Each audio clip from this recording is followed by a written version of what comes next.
What's up guys? Friday Friday. Palit kwarto muna yung dalawang baboy. Ayan. Hello. Ayun, toothbrush na naman yan. Toothbrush. Okay. So same thing. Iwanan natin siya ng pagkain ng tubig dito. Patayin na muna natin tong aircon kasi kagabi pa to. Iwan natin yung fan na nakabukas para kay Stitch. Stitch? Huy! Tinitingnan niya yung video call. Naka-video call kasi ako sa mami niya.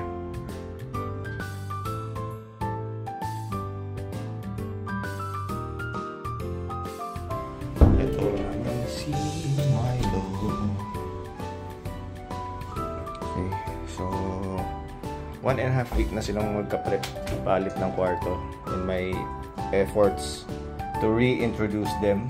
Dahil 3 taon na po silang magkasama dito sa bahay at hindi pa rin sila magkasundo. So, masagot ka pa. So, hindi ko muna papalitan yung litter. Ano sabi mo? Ano sabi mo? Hindi ko muna papalitan yung sand. Kaya ako muna dyan yung pupo ni Stitch para maamoy niya. And hopefully hindi siya mag-aakyat habang wala ako. Pero bahala na siya kung ano man ang gusto niyang sirain dito. Malaki na siya. Susuotin natin yung araw na ito. Ito na lang. Okay, so ako ay papasok muna ng trabaho ulit. Last day of the work week. Nakaabang na siya sa pintuan at gusto niya lumabas kasama ko. Natin siya hayaang tumakas. Okay. So again, thank you very much sa mga sumusuporta dito sa dalawang baboy na to. Balikan ko ulit si Stitch na makit na siya. Diba?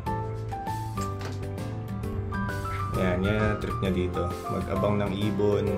Kaya nilagyan ko talaga ng bar dito.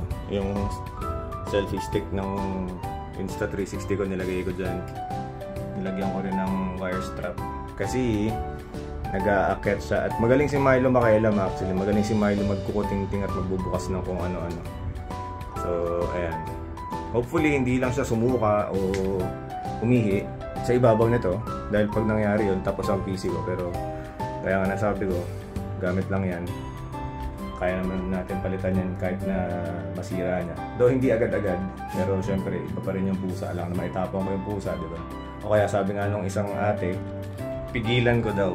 No? Kasi ako daw yung tao at ako yung higit na nakakaintindi. Dapat daw pinigilan ko. So ano gusto mo? Anong gusto mo po? Itali ko? Ha? Itali ko yan? Tapos sabihin ko, huwag kang umakyat dito, huwag kang umakyat doon. Diba? So pwede masawayin. Oh, pero putang ina naman.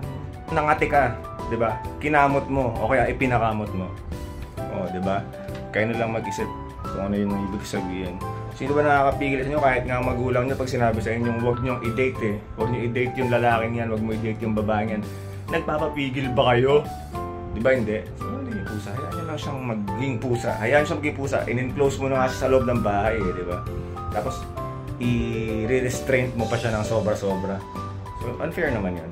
Gaya nung ginawa natin kay Stitch kahapon, eh, bubuksan natin tong aircon na 28 lang.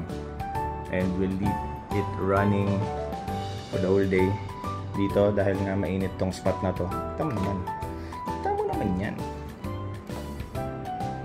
Ang pink. Taba. Shh! Alis na ako, bye-bye. Diba? Say bye-bye, Milo. Bye! Okay, balikan ko muna ulit si Stitch pala. Isa pa, bago ako umalis.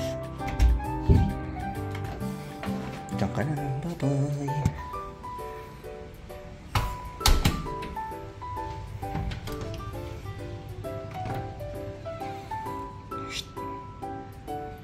Bye. Behave ka lang, ha? Okay na. Patay yung aircon. Bye-bye. No, bawal.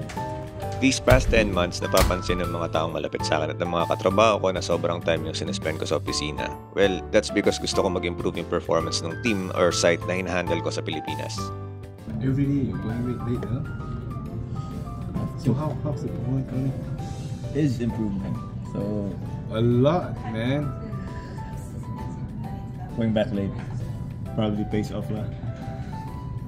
Even 80, I think 81. Good enough, man. Sustaining is the next Yeah. part lah. What? Have you remember for the executive slide, right? The Boss Arvind told us to put some sentence. So you put the numbers right. A brief explanation. If it's an improvement, what caused the improvement? Just a brief explanation. One line. Okay. Something like that. If it dropped, what caused the drop? So this 1, 2, 3, 4, 5 months. 6, 7, 8, 9. So here, almost 1 year. Yes, sir. Nakauwi na tayo. Check natin si Milo at si Stitch. Milo! Uy! No. Go inside. Go inside. Go inside. Go inside. Go inside. How are you? Come here. Medyo blurry ang camera natin. Basta ilaw niya. Maliwanag. Pinihian niya kaya. Pag di na bumukas, alam na. Bumukas. Okay, bumukas pa naman. Awa ng Diyos. So hindi siya nagwi-down. Very good. Very good. Nagigigil ako sa'yo. Teka, punta mo natin si kuya mo. Susunod.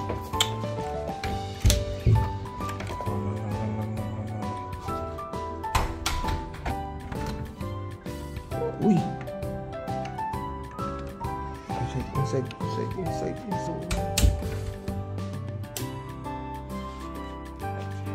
Loh, kawawa ka? Kawawa ka ba? Kawawa ka ba? That's it.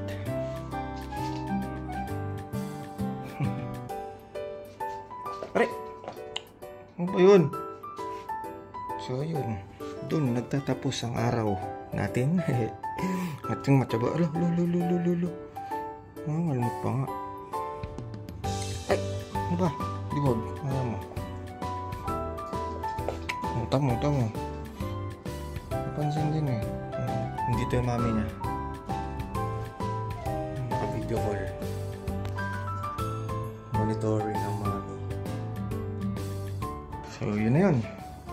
Ako ay magpapahinga na. Tapos na ang araw. Kita-kits ulit sa susunod. At thank you ulit sa mga sumusuporta at napakalupit na napakalupit at napakainit na pagtanggap ninyo kay Milo, kay Stitch at saka kay Otits. Thank you so much. I'll see you in the next one, guys. Peace. Good night.